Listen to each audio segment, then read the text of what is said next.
ನಮೋ ನಮೋಸ್ತುತೆ. ಜ್ಞಾನ ಎಂಬ ಬೆಳಕಿನವರೆಲ್ಲರೂ ಸೇರಿ ಸುಜ್ಞಾನ ಅನ್ನೋ ಬೆಳಕನ್ನು ಹಚ್ಚಿದ್ದಾರೆ. ತಿಕ್ಲು ರಾಮ ಶುಭವಾಗಲಿ. ಈ ಪುಸ್ತಕದ ಮೂಲಕ ಹೊಸ ಪ್ರಯತ್ನವನ್ನು ಮಾಡ್ತಾ ಇರುವಂಥ ಎಲ್ಲರಿಗೂ ಶುಭವಾಗಲಿ ಅನ್ನೋ ಆಶೀರ್ವಾದ ಹಾಗೂ ಶುಭ ಹಾರೈಕೆಯನ್ನು ಪ್ರೀತಿಯ ಗಣ್ಯರು ನೀಡಿದ್ದಾರೆ. ಮತ್ತೊಮ್ಮೆ ತುಂಬ ಹೃದಯದ ಧನ್ಯವಾದಗಳು.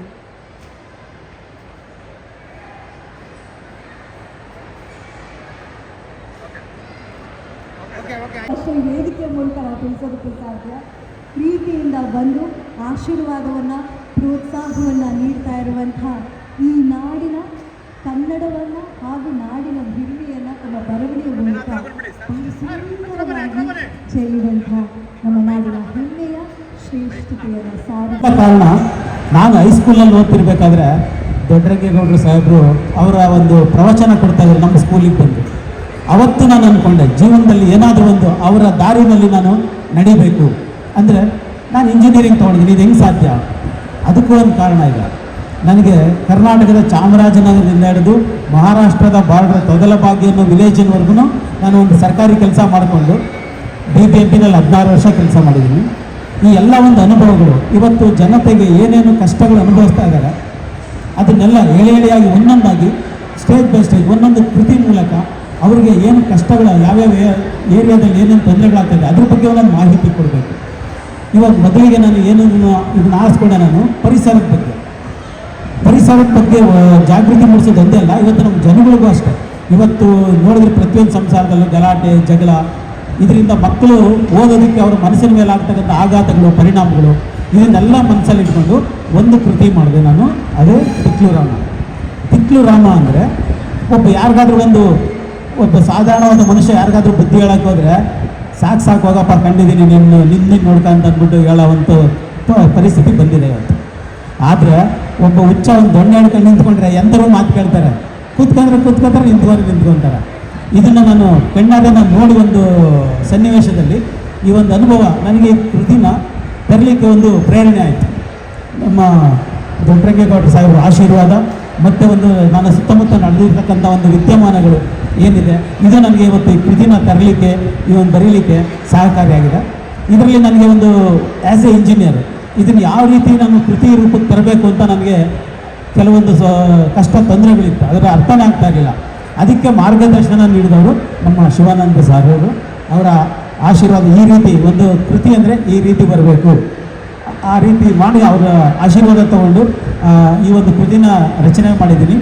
ಒಬ್ಬ ಸಿವಿಲ್ ಇಂಜಿನಿಯರ್ ಆಗಿ ಇದನ್ನು ಒಂದು ನಾವೆಲ್ ಕಾದಂಬರಿ ಬರೆದಿದ್ದೀನಿ ಅಂದರೆ ಹೇಳ್ಕೊಳಕ್ಕೆ ನನಗೆ ತುಂಬ ಹೆಮ್ಮೆ ಆಗುತ್ತೆ. ಇದಕ್ಕೆಲ್ಲ ನಮ್ಮ ದೊಡ್ಡರಂಗೇಗೌಡರು ಸಾಹೇಬರ ಆಶೀರ್ವಾದ, ಸುಚೇಂದ್ರ ಪ್ರಸಾದ್ ಅವರವರ ಆಶೀರ್ವಾದ ಹಾಗೂ ಶಿವಾನಂದ ಅವರು ಹಾಗೂ ಎಲ್ಲ ವೇದಿಕೆ ಮೇಲೆ ಎಲ್ಲರ ಆಶೀರ್ವಾದ, ಮುಖ್ಯವಾಗಿ ನಮ್ಮ ಇಡೀ ಸಮಸ್ತ ಕನ್ನಡಿಗರ ಆಶೀರ್ವಾದ ಹೊಂದಿದ್ರೆ ಇದೇ ರೀತಿ ಇನ್ನೂ ಮುಂದೆ ನಮ್ಮ ಕನ್ನಡ ಜನತೆಗೆ ಅವಶ್ಯಕವಾಗಿರ್ತಕ್ಕಂಥ ಕೆಲವು ಮಾಹಿತಿಗಳನ್ನು ಒಂದಿಗೆ ಇನ್ನೂ ಹಲವಾರು ಕಾದಂಬರಿಗಳನ್ನು ರಚನೆ ಮಾಡೋದಕ್ಕೆ ನಾನು ಪ್ರಯತ್ನ ಪಡ್ತೀನಿ. ನಿಮ್ಮೆಲ್ಲರ ಆಶೀರ್ವಾದ ಇರಲಿ. ಮಾಧ್ಯಮ ಮಿತ್ರರು ಇದನ್ನೆಲ್ಲ ಕನ್ನಡಿಗರಿಗೆ ತಲುಪಿಸೋದಕ್ಕೆ ನಿಮ್ಮೆಲ್ಲರ ಸಹಕಾರ ಆಶೀರ್ವಾದ ನನಗಿರಲಿ ಅಂತ ಕೇಳ್ತಾ ಇವತ್ತು ನನ್ನ ಮಾತು ಆಡಲಿಕ್ಕೆ ಅವಕಾಶ ಕೊಡಿದ ಎಲ್ಲರಿಗೂ ನಮಸ್ಕಾರ. ಜೈ ಹಿಂದ್, ಜೈ ಕರ್ನಾಟಕ. Thank you. ತನ್ಮುಖಾಂತರವಾಗಿ ನಾನು ಮಾತನ್ನು ಬರೆಯುವ ಪ್ರಯತ್ನ ಮಾಡಿದ್ದೇನೆ. ಮಂಜು ಕವಿ ಬಂದು ಇಂಥ ಒಂದು ಕಾರ್ಯಕ್ಕೆ ತಾವು ಬರಬೇಕು ಅಂದಾಗ ಭಾಳ ಸಂತೋಷ ಆಯಿತು. ಈ ಕಾದಂಬರಿಯನ್ನು ಬರೆದಂಥವರು ಡಾಕ್ಟರ್ ನಟರಾಜ್, ವೃತ್ತಿಯಲ್ಲಿ ಇಂಜಿನಿಯರ್.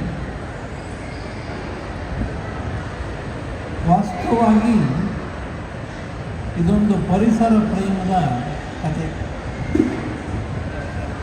ಗ್ರಾಮೀಣ ಪರಿಸರವೇ ಇಲ್ಲಿ ಪ್ರಧಾನ. ಹಳ್ಳಿ ಕಡೆ ಭಾಷೆಯನ್ನು ಈ ಕಾದಂಬರಿಯಲ್ಲಿ ನೀವು ನೋಡೋಕ್ಕೆ ಸಾಧ್ಯ. ಆ ಗ್ರಾಮೀಣ ನುಡಿಗಟ್ಟು ಇಲ್ಲಿಯ ಪ್ರತಿ ಪುಟದಲ್ಲೂ ಕೂಡ ಎರಕ ಹೊಡೆಯಲಾಗಿದೆ.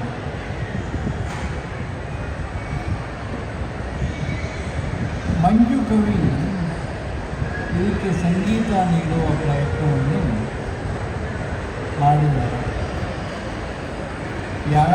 ದೇಶ ನೋಡೋ ಬದಲು ನಮ್ಮ ದೇಶ ನೋಡು ಅನ್ನುವ ಒಂದು ಹಾಡಿದೆ.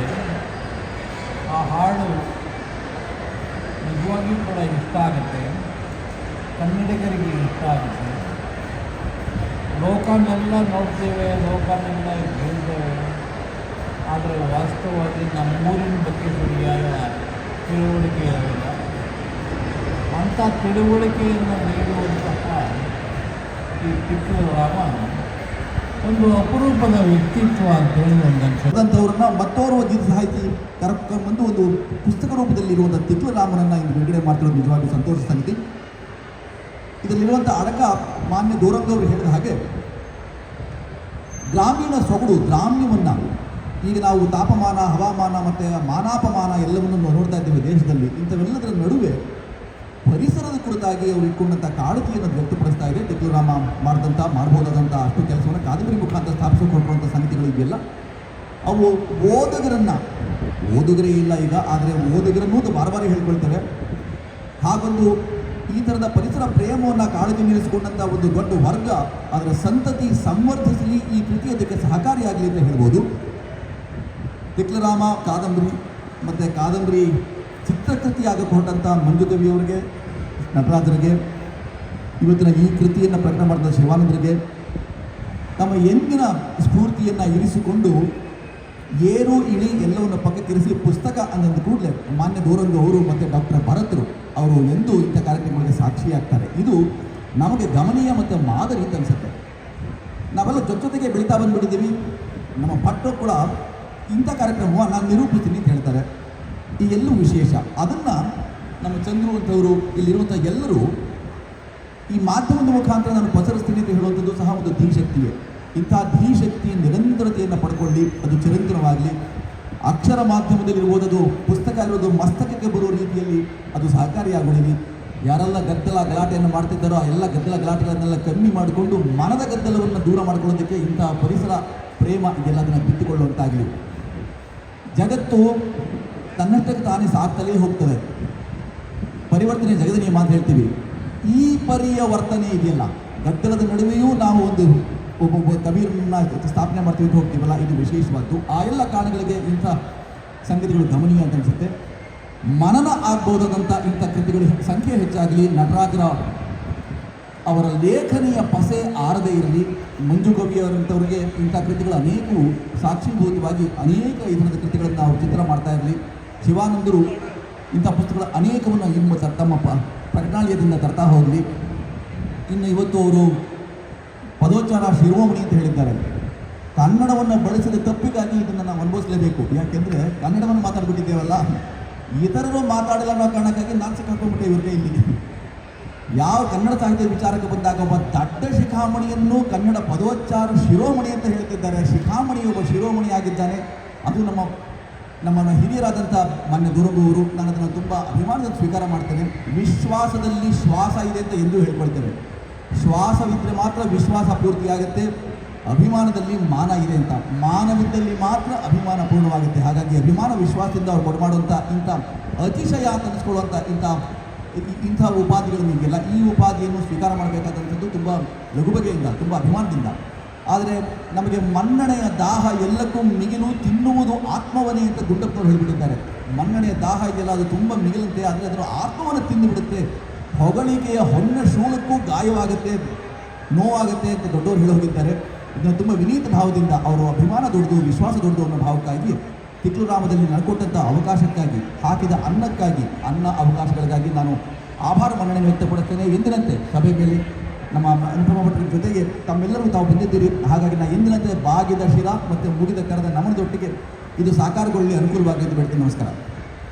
ಆ ಕಥೆಯ ಒಡಲಲ್ಲಿ ಭಾಳಷ್ಟು ಪರಿಸರದ ಬಗ್ಗೆ ವಿಷಯಗಳಿದ್ದಾವೆ ಅನ್ನೋದು ನನಗೆ ಅರ್ಥ ಆಯಿತು.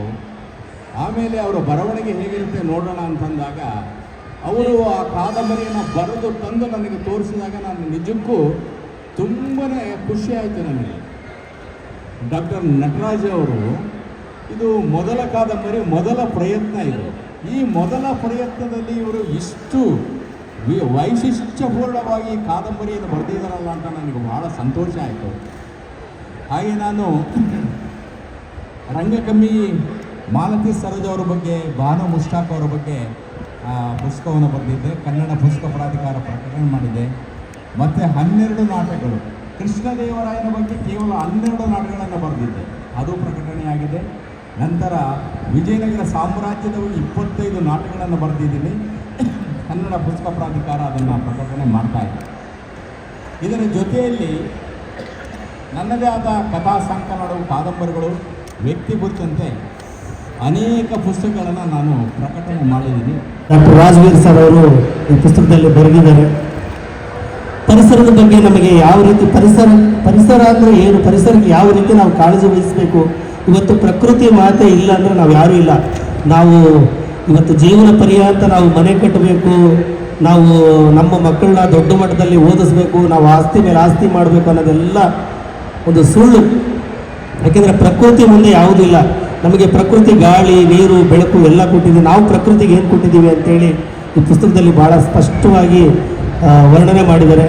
ಈ ಕಾದಂಬರಿಯನ್ನು ನಾವು ಸಿನಿಮಾ ಮಾಡ್ತಾ ಇದ್ದೀವಿ. ಈ ಸಿನಿಮಾಗೆ ಅದ್ಭುತವಾದಂಥ ಒಂದು ಪಾತ್ರನ ನಮ್ಮ ಸುಚೇಂದ್ರ ಪ್ರಸಾದ್ ಸರ್ ಅವರು ಅಭಿನಯಿಸಿದ್ದಾರೆ. ಇದರಲ್ಲಿ ಒಂದು MLA ಪಾತ್ರನ ಅಭಿನಯಿಸಿದ್ದಾರೆ.